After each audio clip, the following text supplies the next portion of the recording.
we pressure washed and cleaned up the old school, the breezeway at the old school, the entranceway to the school. Because we're gonna be in there looking around and making plans on the future of the school. So all the bird debris is gone. And as I speak, we're rebuilding the access road to the school property, the acoustic itself, with a food pantry. There's a gravel road, at the end of Spruce Street, and that's the main access, vehicle access for the whole property. And that's being widened and re-rocked, and it's going to drain well. So that's an improvement for everybody. We've done a lot of tree pruning this past month, much of it for the roads department, such as on Elkland Road and Haskell Lane. Joe and I have done fall daffodil planting. We planted 500 daffodil bulbs around town. This month we reopened all 3 city playgrounds and the basketball court that have been closed since March due to COVID. So those are open.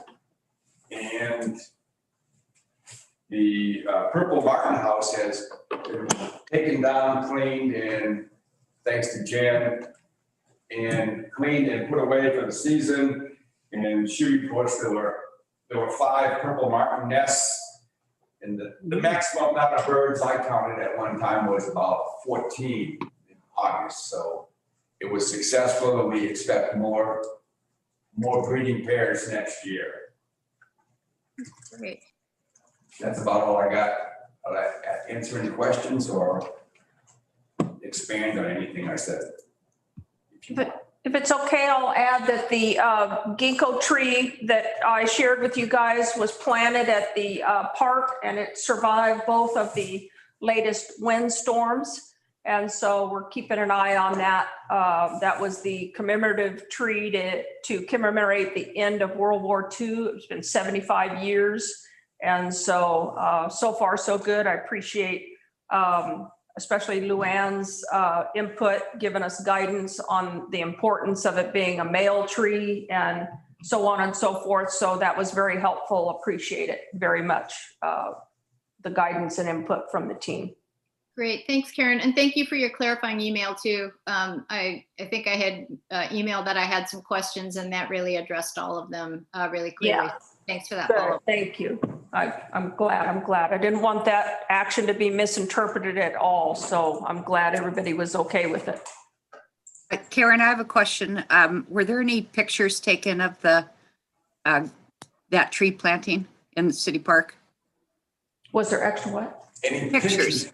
I'll have to ask both Alan and Beth if they took pictures. I'm really not sure. They didn't provide me any, but I would assume that they would have, especially because of what it was commemorating. I think their plan is to do a plaque in the bandstand as well.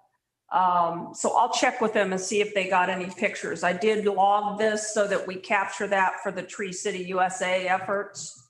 Thank you. Are you just looking for a picture of the tree, Barb? No, of them planting it. Oh, okay. Yeah. Okay. Okay, great. Thank you. Community grant update. That went to council at the last meeting. And council approved all of the grant amounts. I've had a number of community groups ask me when are the checks going to be in the mail? Yeah. So the claim forms for the checks were processed that week right after the council meeting. And they're in finance's hands. I also had a community group reach out to me yesterday to ask about when they'd be receiving their check. So I will check in with finance today and make sure that those have been processed. Thank you. Great, thanks. I just had one thought about the community grant process, kind of reflecting back on the spring and as new members join the committee from time to time. I wanted to see if we could put on the agenda perhaps in January or February. We can see what time frame would make sense. But to do a couple of things, maybe just doing a quick review of the process. So before we get into the, looking at numbers and into the actual process, that we have a chance to just together kind of review anything and answer any questions that committee members may have about how we move through that and the purpose of it and the intention, et cetera. So that would be one thing. And the other, to, depending on where we are with COVID, I know this last year for the first time we didn't have the in-person meetings. And I think we found those really helpful. So to decide on a plan ahead of time, how we can best incorporate some kind of meeting with the groups that are making applications so that we can all have a chance to ask questions and get all the information we need. So those were my two thoughts, and I guess I'd open it up for any discussion there, and also just looking at the time frame, when would be the best time for us to put this on the agenda if people think that's a good idea.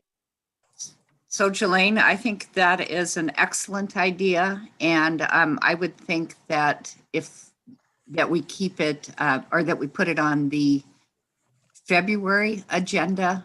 And I would like to go on record that I think having those in-person interviews, we have to figure out a way to do it, because I feel that some groups were penalized because of that this year. Great. Any other thoughts in terms of we can talk in more detail in February about how we can move forward, and I think we'll know more potentially, but it'll likely need to be some kind of a virtual format, but we can talk about the details then. But just does February sound good? And are there any other questions or comments about doing a little prep session for the grants this year? Jelaine, this is Les. As the newest member, I would really appreciate, the opportunity to hear how that process went. And February is fine with me. Just a real quick aside question. There was a comment made, I thought, by the mayor at one of the meetings about some additional funding that might go to nonprofit groups that operate here in the community. And I thought he said that he wanted the Parks Committee to handle that. Is that correct? And is there anything that we might go through this process again in the nearer term than annually? Thanks for that. I noted that from our meeting last time, and I think there's a note about it in the minutes. I was not present at the meeting where that was brought up, and maybe I don't know if Barb, you were there, but I understood that to be a suggestion of something that might come to pass given the increased need, and that there might be an additional pot of money made available. I think they wanted Parks to be involved in it, but I don't know that anything else has been done in that way. Does anyone else have more information on that? Bruce is here. I think he's nodding yes. He's got. Yeah, yes, and that was a suggestion that was made. We said we would take it up at the budget session. I think we had on the 10th, and it's on me. We really didn't bring that specifically up. I can bring it up again with council to see if we want to do some additional funding, but the intention was to bring it up during the budget discussion, and that didn't happen. Barb, do you remember that differently than me? No, that's exactly how I remember it, but I would like the discussion to continue, because I think with the freeze, we have much more need out in the community. Yeah. Is this something that we could, that would be best brought up in a kind of putting it on the agenda at a work session with council, or is this something we could do more informally? I'm not sure the best route to follow up on this, because we could certainly, if there's more information about moving ahead with it, we could include that in our February discussion. But what are your thoughts about the best way to move forward? What I plan to do is to bring it up at the December 1st meeting, just to say, is this something you're interested in? And then if they are, then we can put it on the workshop on the 8th. And you'll kind of take it from there. Okay, that sounds great. Is it something then, Bruce, that you can bring back to us then in our December meeting? To kind of see where the status is with that? Or would you like us to bring, would it be better for one of us to bring that up at the meeting? I'm not sure. No, I'll bring it up. I'll bring it up. But I have to tell you that probably one of the most effective things that can happen to get that moving forward is for you folks to lobby the council. Especially like Barb, I know that it sounded like you had some particular information, and I think Jelaine, you said something about the freeze that, if you can just remind them of those things prior to the 1st, that is very powerful. And then I'll just bring it up under good of the order kind of a thing. And then if they say, yeah, we want to talk about it, it'll just go to the next week. But lobbying before is huge. I'll be happy to do that. Yeah, and Barb, that would be great. But I mean, if more than one of you do it, that's even better. Okay, great. Note taken. Thanks, Bruce. Okay. All right. So, and then we have that item on February's agenda for our review and discussion, right?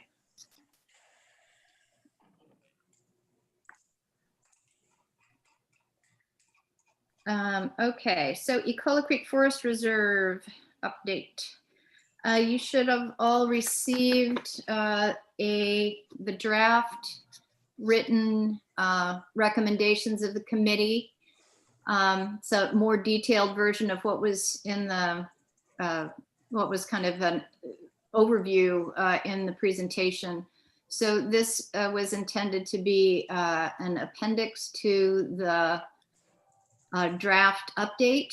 And I did receive some grammar and editorial kind of style feedback, and thanks for your editorial eyes on that. I really appreciate it. I've incorporated those changes. They were not content related. And I think now if we can talk about any content questions, any revisions folks want to bring to this. I'm not, can you hear me?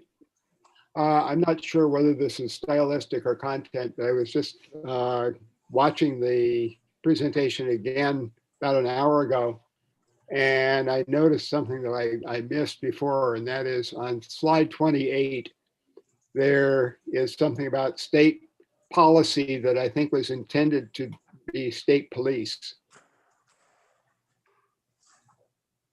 I don't recall any reference to either state policy or state police in the presentation. If you look on slide number 28 toward the bottom, it's something about coordinating with ODF, I think, and there had been a reference to state police since they're the ones who have the authority to, they have the police authority in the ECFR, I believe. Thanks. I'll follow up on that. I don't have those slides right in front of me right now.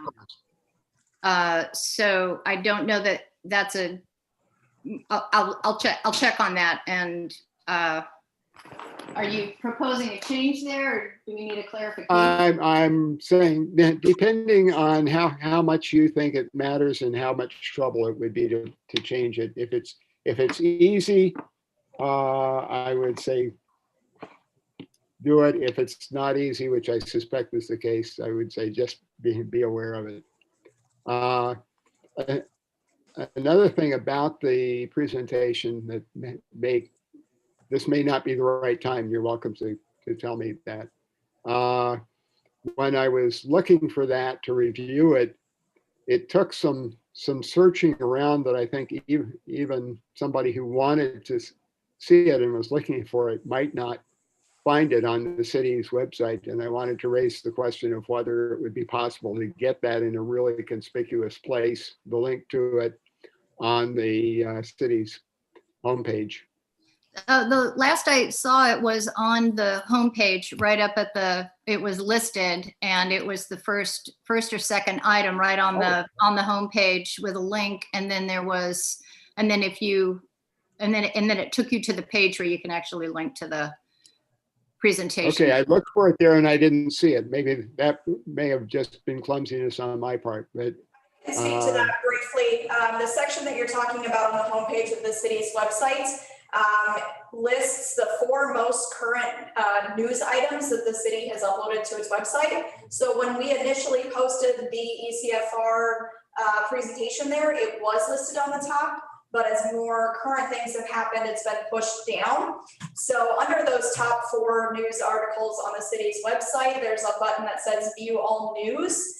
And so if you click that, you'll see the ECFR plan is now about 7 down on there. But for I missed it. I didn't look there. Yeah. Yeah, for folks who are looking for that information, it's also directly linked from the Parks Committee's page on the city's website as well. I'm sorry, from which page? The Parks and Community Services Committee page. Okay. Yeah, there. Yeah, so there are a couple links there. So thanks for clarifying, Kelsey. And I'm just looking at slide 28 here, and what I see here, it says monitor conditions, coordinate with ODF and state parks policy on closures. So I believe that's what you were talking about. Okay, I may have misread that. So when it said state parks policy, that wouldn't have been police. I apologize for taking the time on that. No worries. No worries. Good to clarify. Thanks. Were there any other changes or questions or content items related to the written recommendations of the committee regarding the plan update? This is Luann. I think you captured everything. I couldn't think of anything else. And I let you know about the conclusion. I don't really think we need a conclusion because it's pretty thorough, and it's kind of redundant to have a conclusion just to have a close. Yeah. I did wonder if we have received no input on the video since I haven't seen any emails. That is correct. We did share the ECFR presentation on the Facebook page, as you guys had discussed. And I believe you guys had decided to opt out of doing kind of a broader get the word out there approach to ensure that you weren't eliciting too much interest in that area as a kind of a recreational location and to protect that resource. So I have not seen any emails come through in regard to public feedback. Thank Great. you. Thank you. Any other content discussion or anything related that we want to consider for the recommendations? This is Les. I've got a question or a comment, I guess. Anyway, and I apologize. I didn't get to participate in all the hard work you put into the plan review, and I think it's great. I was thinking there was an appropriate place for a closing remark, and I'll just throw it out there. As I read it and thought about it, I certainly thought that 5 years after the creation of ECFR, there was some place that we should recognize how successful it has been. It's become, I think, quite a fixture in the community, something we're all proud of. I see evidence of residents and visitors alike enjoying themselves there. And I don't know if that's appropriate or not, but I think that there ought to be something that says, this was a good idea and well worth the effort and money that everybody put into it. My other thought that may be completely off base is, as I read what's been done in the ECFR over the previous 5 years, it kind of feels like progress has been made in fits and starts. You know, there were some things done early in the 5-year period, and then as far as I know, it laid fallow for a little bit, and then maybe we did something more. And I wondered if there was a need to, because I know part of the recommendations have to do with, you know, some alternative burn mitigation things, some different techniques for addressing the blackberries. You know, how might the committee get involved more in kind of overseeing, or at least being a liaison to make sure that those initiatives, maybe like the beaver reintroduction, or, you know, the salmon, it almost felt like maybe there ought to be an annual touch point to look at those initiatives and make sure they're moving forward. I don't know. Maybe I'm just talking off base, and if I am, I apologize. But though, I did think there was a place for some conclusions out of the process you all went through. Great, thanks, Les. Yeah, and I can just follow up a little bit on your thought about kind of the continuity and project flow piece, and then would love to hear from other folks too. I think, you know, this was the first 5-year update, and I think I know we had discussions along the way of ways that we might check in throughout the year, and I would love this to be part of our follow-up process, where we actually propose a you know, it's flexible but somewhat systematic way as we move through the calendar year each year. You know, at what point in the year does it make sense for us to be proposing projects for the coming year? That would need to link with the budgetary process, and then moving around the calendar year, having you know, certainly assessment of how those are going, and then an end of the year you know, recap of where we stand. And I think that certainly will help us going forward with the next review, and it'll provide a lot more continuity when it comes time for the next 5-year review. So more generally, I would really favor us after this all gets to council, thinking about how we might outline a process in a, like I said, a flexible but somewhat consistent way, because, you know, the membership on the committee is going to change, but this process is going to happen again. And I think we were inventing the wheel this time because it was the first one, and we can really help support the process going forward. And I think, Les, that's a great suggestion, as we're thinking about what to propose, what the priorities are, how do we follow up on that, and how do we coordinate with the city directly on what's happening up there. So would like to see if there are other comments or thoughts on that, and we can certainly incorporate that in our agenda moving into the spring, if that's something everybody would like to do. So Jelaine, this is Karen. How it typically has worked in the past and currently is happening with the other committees is, when we're preparing for budget, which we have just started to do that now, I share with each committee that I'm involved in, and I know Jeff does the same, that we're preparing for budget. And we recruit input from our committees about projects that they want to see us, you know, fight for money for, if you will. And so we share from a staff perspective the things that we want to put focus on, and we ask the committees to give feedback on the things they think are important if those two desires are not in line with each other. And we kind of create the pecking order of the importance of the projects that are all put on the table. And so I just went through this with the Public Works Committee Tuesday, and now I'm bringing it up with you guys as a segue of your discussion. So now is the time for you guys to start talking about you know, projects that you'd like to see identified during the budget process that would be dedicated for this effort.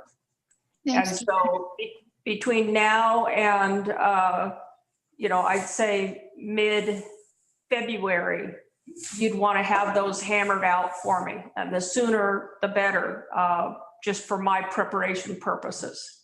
Thank you. That's great. So I think we can, we'll be waiting to some degree. This will be going to council, the whole plan update and our recommendations will be going to council in January. But I think we can certainly be thinking about, based on these recommendations, what we would see as both a priority and doable in the coming year. And so let's include that in our ECFR discussions in December and January, so we can get some more specific thoughts on that. Any other comment or suggestions about this follow-up to the plan process and what Karen was just sharing?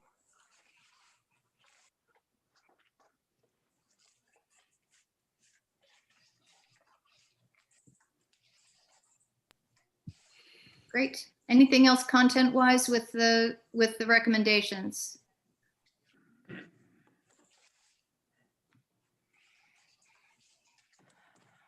Okay, so I will, we had planned to get any edits or changes to you so we can approve this in December and have it ready to send to council in January.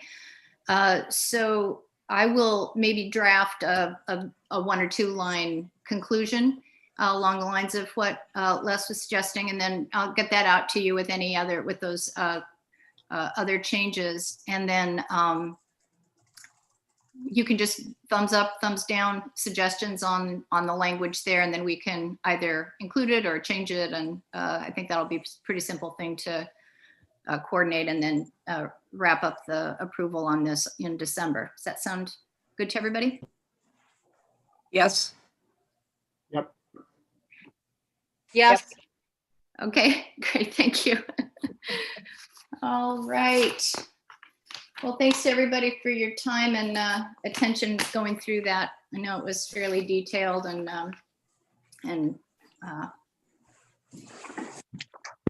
much appreciated. Okay. On the call up at the top.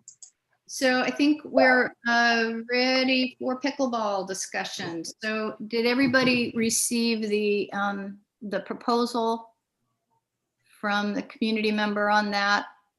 And then I think Karen, you're gonna. Yep, I'm going to lead that discussion, Jelaine, if that's okay. Sure. I want to introduce Megan. I know she's on the call. I don't know how many of you know Megan. She's building a home on the corner of 6th and Larch, is it, Megan? I'm trying to get her on mute. Hang on, Trevor's got to unmute you. Yeah, sorry, my connection is unstable, so I'm sorry if I cut out. I heard you say my name and then I heard you say my street. I am on 6th and Larch. I don't know how many of the members that Megan knows or vice versa, but Megan is a resident here in Cannon Beach, currently building a home. She is one of numerous people that have brought this subject to my attention and expressed their desire of converting one or both of our tennis courts into a dual purpose pickleball. Megan, I invited to today's call because she was the person that had the most organized information, and I'm going to let her speak to what she has sent to us, but I will share with the committee that I've received numerous request for us to consider this. So this is why I'm bringing it to the committee. Trevor's going to put a document up as Megan speaks to the one that I already sent you guys, but this is a diagram of how our existing tennis court could be converted for this purpose using the existing net that is there now. So you're talking a relatively minor, low cost change to make these dual purpose courts. So Megan, I'm going to hand it over to you if you want to go ahead and speak to the document that I shared with the committee. The floor is yours. Oh, thank you.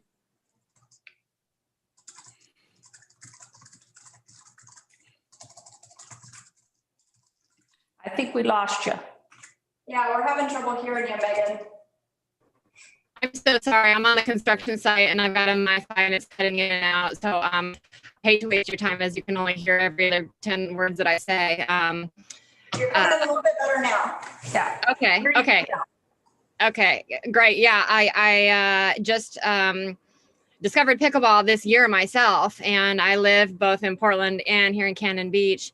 And my family has adopted the sport as it's a great thing to do during the pandemic, and outdoor, socially distant sport.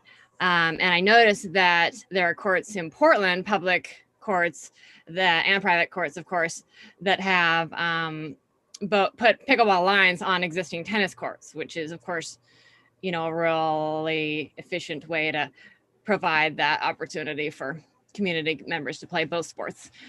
So I was wanting to present the suggestion to the city of Cannon Beach, and I did a little bit of research on the sport itself. I'm no expert, and I'm certainly not great at playing it, but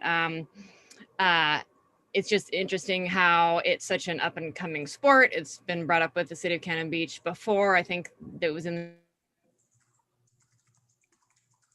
Oops, we lost you again.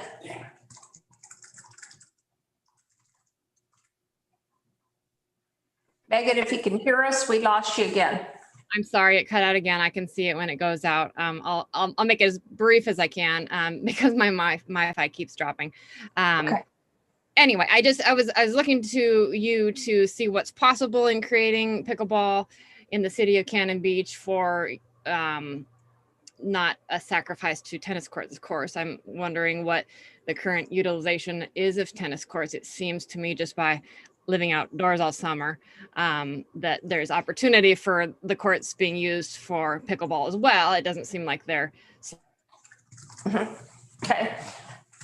So let me add a couple things to this topic for consideration of the Parks Committee to mumble over. First thing I did was to talk to Kurt, not only for his historical knowledge, but for the responsibility that he would have to manage an additional net if we were to take the approach that we would turn the courts into more than just one individual pickleball per court, if you will. There's an option, Trevor, if you'll put that diagram back up. There is an option to change one court into multiple pickleball courts on each side. It's hard to describe, but in other words, like what Gearhart did, they actually took their tennis courts and they made multiple pickleball courts out of one court. But what that caused was you to have a portable net that is moved on and off of the court. And that is a difficult thing to manage, especially with it being an outside court and not an inside tennis court. You've got the wind factor, you've got the management of that extra net and the preservation of that net, if you will, so that it doesn't get destroyed if the wind comes up and it whips it around. And that's something I did not feel I could put on to Kurt's daily duties. So to kind of manage that challenge, we took the diagram that you're seeing now, and this is what I talked to Megan about. If it's possible to use the current net that's in place now and just mark the additional lines to make it a pickleball court dual use as it stands today, that would be a very low cost, low maintenance approach to this opportunity, making it much more attractive than what some of the other cities have done. And so that's why I felt like her approach to this was much more organized and much more realistic from a cost factor and a maintenance factor for the committee to consider.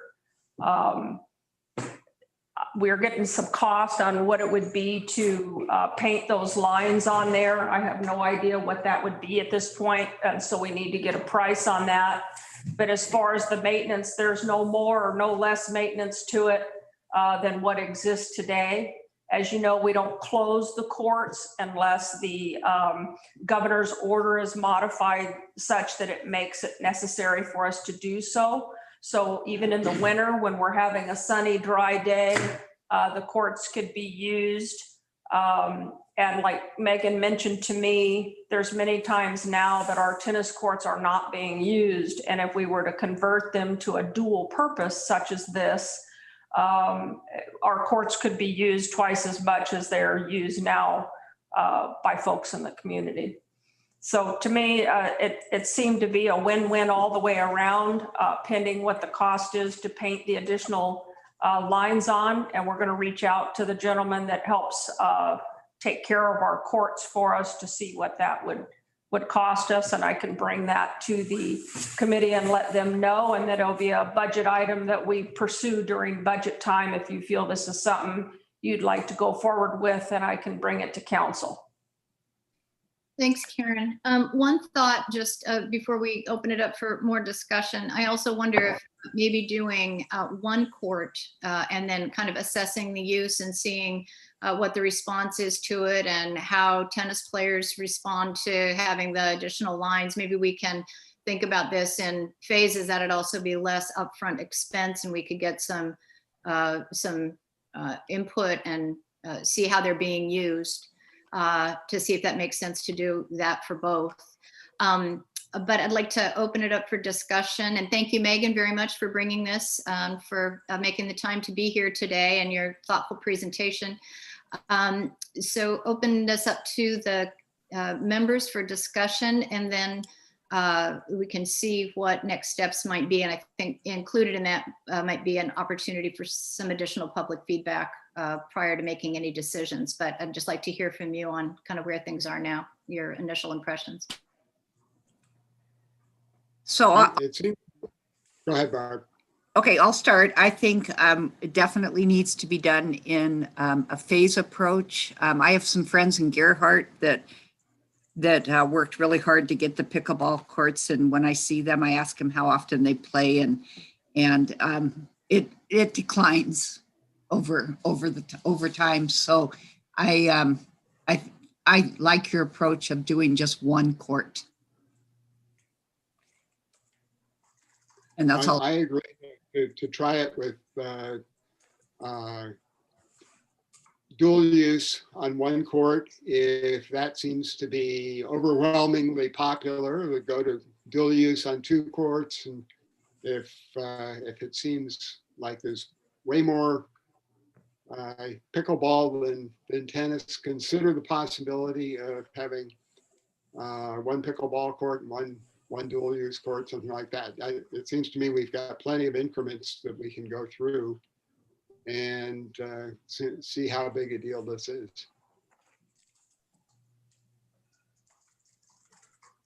This is Luann. I agree. I think pickleball is a great sport. And I think that I do have a question on how much the tennis courts are used now. I do see people in the summer playing there on occasion, but it doesn't seem to be real busy, but I really don't know. But the phased approach makes sense to me too.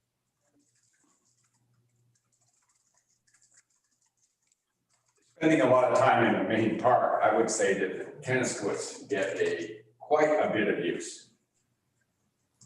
Not that it would impinge on pickleball. I just don't think that the tennis courts are unused. That's all. Great, thanks. Thank you. You know, and Can I make a comment? This is Randy Neal. yes. Hey, I'm one of the tennis players around here, but I also play pickleball. Excuse me for interrupting, Randy. Could you just say your name and your address just for the record as you're a member of the public making Sure. comments? Thanks.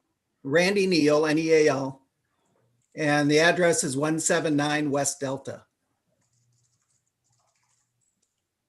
So I'm part of the tennis group that does use the court, on a regular basis. My inputs would be do it on one court, do it like the Gerhardt, where you do have the ability to put two pickleball courts on one tennis court. If, I have a portable pickleball net that, I could probably donate to help, get that started. I'd also suggest that the court that gets done is either the south court or the east court, the one along 2nd Street. Right. And then I think one of the other inputs would be, be careful on the lines that you choose. They should be sort of a complementary color as opposed to like a contrasting color. The ones in Gerhardt are well done. And then I would say, like I said, I suggest to put, 2 pickleball courts on the 1 tennis court. Because if you put 1 and put the lines up for 1 and then you change your mind later and wish you had more pickleball capacity, you'd have to totally reline it. So, you might as well put 2 there and then decide whether to have 1 net or 2 nets available for people to use. Okay. This is Kirk. The difference there from what Karen said is about the nets. In other words, even though the net is 2 inches higher, the 1 court would utilize the existing net. In Gerhardt, there's 2 courts and 2 portable nets. The difference in Gerhardt is they lock their courts every night, and there's no lights, I don't think, because we have nighttime tennis available, and I don't think that's the case in Gerhardt. Right. They lock theirs up. I'm concerned about 2 portable nets staying put in the long term. Yeah, we're not going to do the portable nets because we have no way to manage that on a day-to-day basis or to lock them up or secure them. And so we're not going to take on that maintenance. That's not an option on the table for discussion. Okay, thank you. And thanks, Randy. I want to be mindful of our time here, and I'm going to suggest that we give this some thought. It is just to reiterate, I believe the proposal here and what I'm hearing from the committee is a proposal of a dual use on one of the tennis courts to start. I would like an opportunity for any other tennis players or any other members of the community to give input before we make a decision on this. So I'm going to suggest we include this on our agenda in December. We can all give it a little bit of thought and see if there's more public comment, either written or at the meeting in December. And then perhaps we'll also have some costs for the lining, for the new lines, et cetera. And we can return to this and make a recommendation in December. Does that work for everybody? Yes. This is Luann. Randy, is it difficult as a tennis player to play on the court that is also lined for pickleball? Well, it depends how things are done. So like the courts over at the Breakers, they've done their lines in orange on sort of the blue court or so that's super distracting. The ones in Gerhardt, it's basically, the court is a sort of dark blue and the lines are sort of light blue. Yeah, okay. So something more similar to the drawing that we're seeing here, and then tennis players it's easier to just kind of block out the large blue block as opposed to some bright orange lines. Am I understanding that?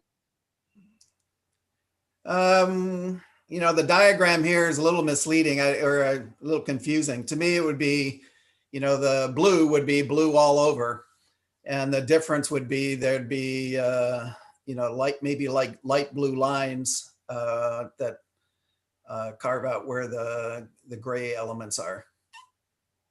Great. I'm gonna talk with my tennis guy that takes care of our courts. I've already sent him an email and a text. I'm gonna talk to him about options. Whatever option we pick, I want to make sure he's comfortable with because he's the one that's got to maintain it over the years. Right. Thank you. And maybe we can, for December, if there are any visuals or anything that'll help us understand kind of the optimal for all players, tennis and pickleball and maintenance.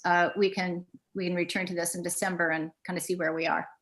If the team gets the opportunity before December, it would be helpful if you took a look at how Gerhardt has theirs set up. I think it's a good example to consider as far as color and whatnot. The layout, I would just have you guys consider the added cost of a second trip out to do another set of painting versus doing it all at the same time.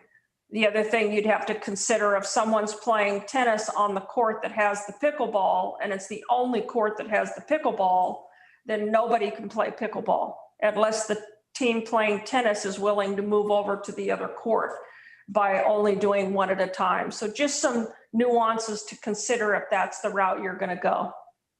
Kurt, go ahead. I think that's all great for consideration. So are we at a place we can pause on this, return to it in December when we have a little more information and some examples? And maybe Karen, can you send us the location of the Gerhardt court so folks can go take a peek? Yep, we're good. Go ahead, Jilly. Okay, great. Thank you. All right. Thanks to everybody for that, and both for the presentation, and thanks, Randy, for your feedback on that. So Beaver Habitat Assessment Report. We're coming up on the 10 o'clock hour, and we've got a few items here, so I want to check in on time. Karen will be as succinct as we can here, but are we okay if we go over 5 minutes or so? The only thing I want to talk about on the beaver habitat is not for this team to take on that project because it's already being led by OWEB. It's just to ask this committee to appoint someone that is part of that discussion during the OWEB efforts. Carolyn Probst felt it was important that someone from the Parks Committee be appointed to attend those meetings, since you guys oversee the ECFR stewardship. So that's all I wanted to do today is have you guys, I know that Les and Luann both made efforts to be a part of the last discussion. So that's all this was about, is to just have you guys appoint a person, and I can let OWEB know and Carolyn know who it's going to be. Great, thank you. And thanks to Les and Luann. And I know Barb's been involved in this previous. Let's determine who wants to be the point person. And I assume that more than one could certainly attend if they're available, but we want to have one person who's committing to be the point person.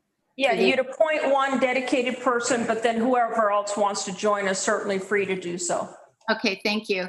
And yeah, I think this is going to be really helpful as we go ahead with our prioritizing projects in the reserve. It sounded like there was some beaver activity up by Waterhouse, and that's a place we've talked about putting some additional wood placements. So this could be a real opportunity to coordinate.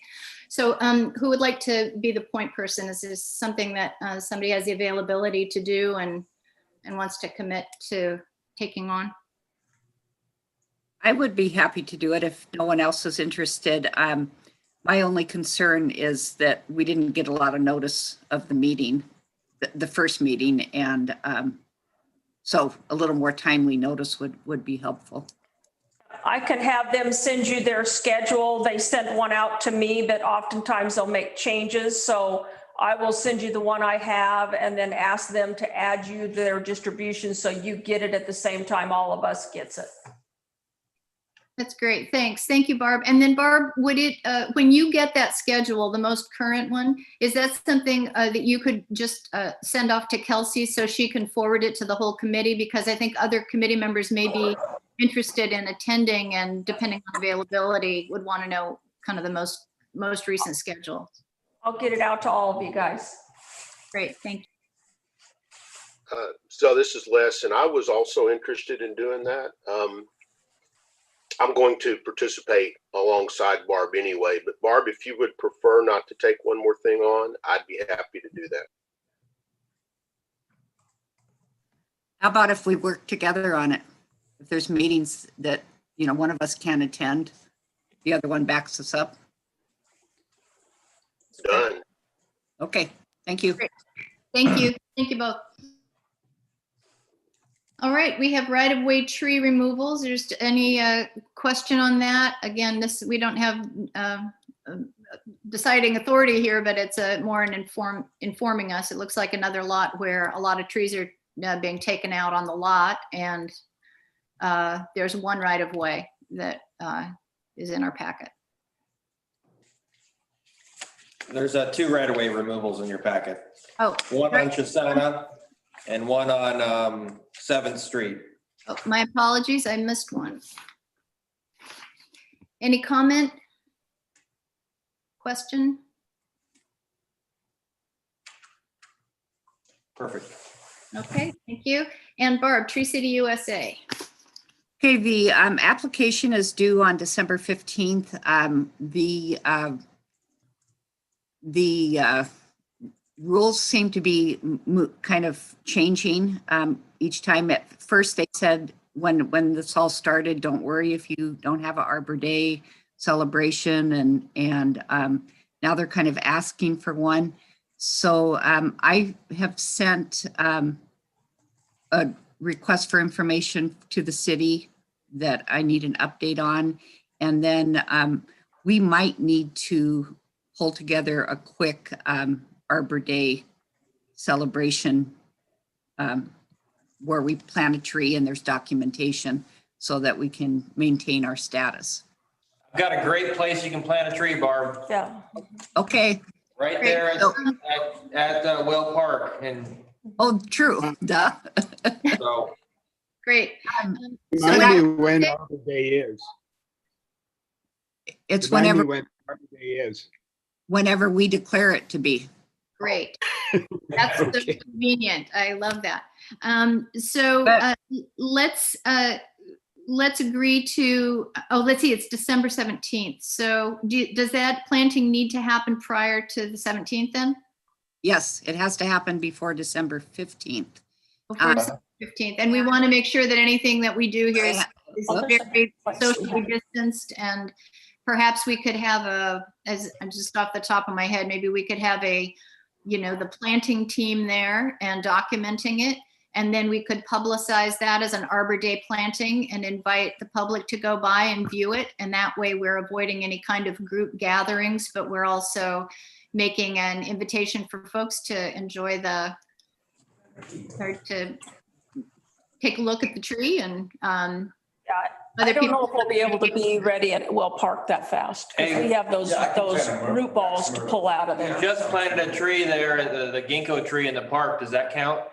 Yeah, I was gonna say, let me get a hold of Alan and Beth and see if they did pictures, because we did ask them to try to make this part of a Arbor Day celebration. So I'm feeling pretty confident that they took pictures and we might be able to use that, because I don't know if we're gonna have the site ready for replanting at Well Park before this time frame. Okay. Does that And the other complication is that it has to be part of a city council proclamation of when Arbor Day is. And so my question for Bruce and Karen, Bruce, you're still there, right? Is it possible to put it on the December 1st agenda for an Arbor Day proclamation? And it might be a post-dated one. Yes, can you get us the language? Do they have like draft language, your model? Yeah, I can get you all that. Yeah, just get that to us. You Okay. want to just use what we did last year, Barb, and it'll save us some time? Well, it might have changed, but I mean, there's a proclamation, and I'll send it to you. Okay. What were we doing? Do you know what date they planted the tree? I got to go back and take a look. I think it was just 9 days ago, if I'm not mistaken, but I'll double check that. Okay, thank you. Hang on a second. Kirk had I something. was just gonna say, the arborist recommends a California wax myrtle at Whale. And assuming that 7Ds has some, we can plant that anytime. It's ready to go. I gotta cut the 2 stumps down. Yeah, we just got to get those 2 stumps And out. then And I'm not that's going to pull take them some out, I'm gonna cut time. 'em. No, I'm not gonna pull them out. I'm gonna cut Oh, them. you're not going to uproot them? You're just going to It's cut gonna them make a down? big mess, and there's a hole right there to plant a wax Okay. myrtle. If a wax myrtle is a tree, which it can be a tree, it can be a bush, depends on what you do with it. See if we can get one. That's great. So it sounds like we have a couple of opportunities, definitely the ginkgo.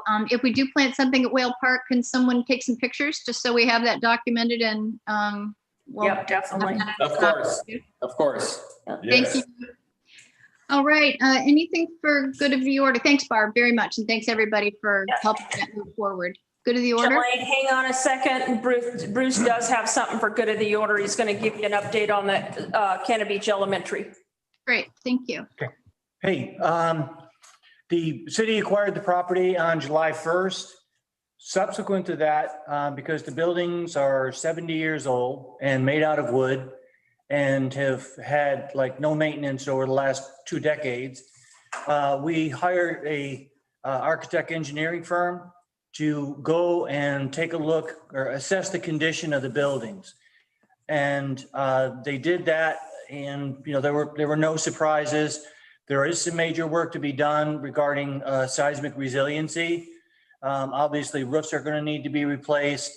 But the classrooms are in relatively good shape, as is the gym. But the roof on both will have to be replaced because the roof is an integral part of the seismic resiliency. So there's a lot of work to be done. They took an interesting approach. The first level, we called it, was this is just going to go ahead and stop it from deteriorating anymore. The next one brought it up to code. But bringing it up to code doesn't make it a usable community center. The third level was a base level, more or less, community center. And the fourth one was one that would be, just a high level, for performances, that sort of thing. So we have costs. The costs came in at just under 4 million. And frankly, that does not surprise me at all. I think that in some cases, somebody might say, well, why don't we just go ahead and build new? I don't think we'll ever be able to build new on that site because of the artifacts. So I think our best bet, if we're going to have any structures, would be to renovate the ones that we have.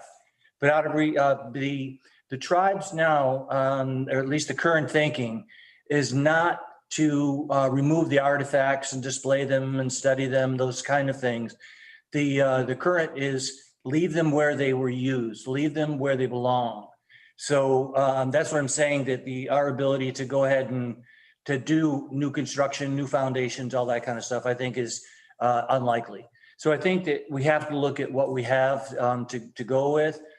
I want to caution, the $4 million does include a pretty good contingency for things that might go wrong, but there's a lot of things that can go wrong, and we couldn't put it like an unlimited contingency.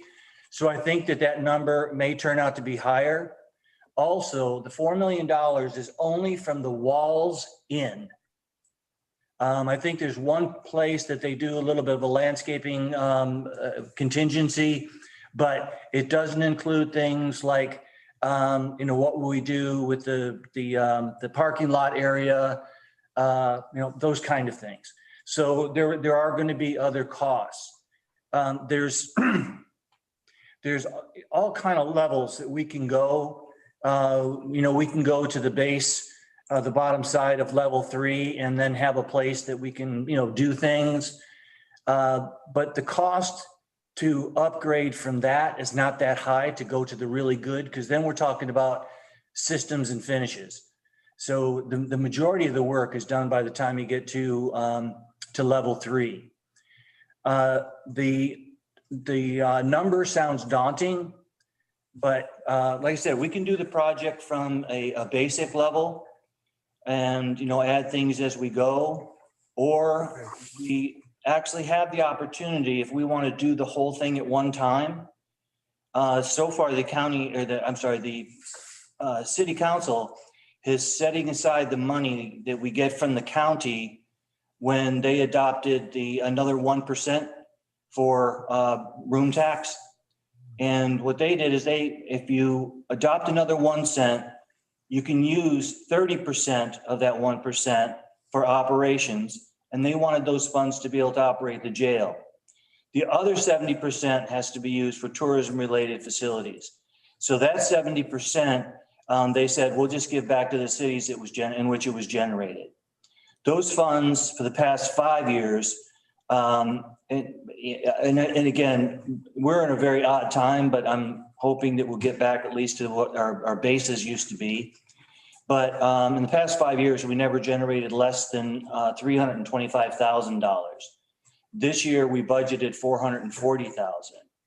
And if we were to borrow $4 million, the note on that would be about $200,000. And so it would be possible for $200,000 to come from that particular source. Actually have some funds left over potentially for operations. Also, if the number had to be a little bit higher, it would be no sweat to go ahead and take it out of that. People get upset with me because I'm willing to take on debt. But the thing is, you get the project done. And the other thing is, if we were to save $4 million right now, then the people that live here in 2020, was it 2020, right?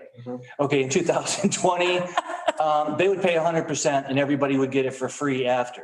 If you do it on a loan, everybody, like if you stay here for 5 years, you make you contribute to 5 payments. So what happens is that people, as they're using it, are paying for it. So, but anyway, so that to me is not a terrible practice. So, but the good news there is if we want to do the whole thing, it is possible, probably without any increase to taxpayers. If we want to do something less, we certainly can do that. And then we have the funding from right now that is being held, which is the funds from the jail TLT. So that's kind of it. The next meeting is December 14th. And that meeting, I think it's in my mind is changing a little bit because it was going to be kind of a primer like we did at for Dune, the Dune management, where we talked about the science and policy and all that kind of stuff at the first meeting. But in talking, in trying to pull in stakeholders, I think that we're going to move that meeting to be more about the site and the importance to the tribes and the history of the site, because, you know, to me, it is maybe an overused word, but it has some sacred to it. And so I think people need to understand how cool and the things that occurred in that location. So probably on December 14th, we'll talk about that, have the tribes talk, that kind of thing. Getting into January, we'll have sessions where people come in and say, this is what I think it should be. This is what I'd like to see there, that sort of thing.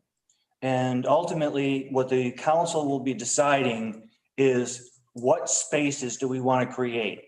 So if I come in and say, I want to have, be able to host a fly tying club for fishermen, that's fine. They're not going to make a decision on whether or not they're going to let me do that.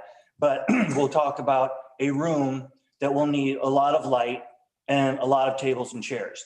So that's the kind of thing that we're going to be talking about. So that argues for classrooms. Somebody wants to do concerts, that's going to argue for the gym. If they want to do really cool concerts and lectures, that's going to argue for a higher end gym, those kind of things. So that's all we're going to decide, because then that turns over to the architects or however we are going to be doing our design. So that's kind of a little bit more than the Reader's Digest version, but to me, it's all good. It's extremely exciting. I think that it is a game changer for this community. I have to say it's the only place I've ever worked that there is not room for a bridge club. All right. Well, thank you. Thank you for that update. And I think that's exciting stuff to look forward to, things for all of us to think about. I'm sure we'll be returning to this and can include some time going forward if, as a committee, we want to speak to this specifically. So just in terms of kind of the process and what's unfolding with that. And then certainly great to know about these 2 meetings coming up. Yep, I'm sorry, Bruce. Yep. So just one other thing. The council had asked for a list of stakeholders, and I will be listing the Parks and Community Services Group as a stakeholder.